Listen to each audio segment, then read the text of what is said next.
বাংলাদেশের বিপক্ষে প্রথম টেস্টের জন্য দল ঘোষণা করল ভারতীয় ক্রিকেট বোর্ড। অধিনায়ক রোহিত শর্মার নেতৃত্বে খেলবে দলটি। আকাশদীপ সুযোগ পেলেন ১৬ জনের এই দলে। ফিরলেন ঋষভ পান্ত।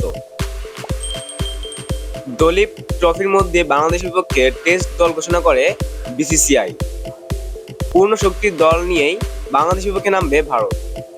রোহিত ছাড়াও ওপেনার হিসেবে রয়েছেন যশস্বী জয়সওয়াল। ৩ নম্বরে খেলতে পারেন শুভমান গিল। দলে ফিরেছেন বিরাট কোহলি। সঙ্গে জায়গা পেলেন লোকেশ রাহুলও। মিডল অর্ডারের জন্য রাখা হয়েছে সরফরাজ খানকে।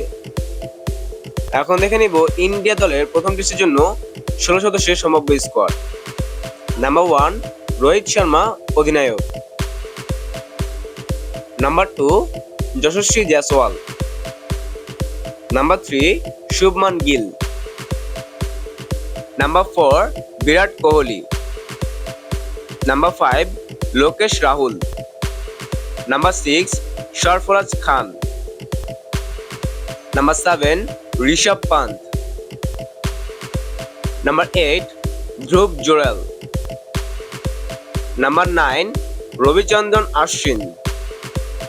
Number 10 Ravindra Jadeja. Number 11 Axar Patel. Number 12 Kuldeep Yadav. 13 Mohammed Siraj.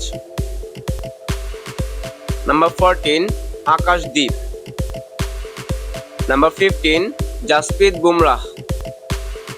Number 16 Yash Dayal.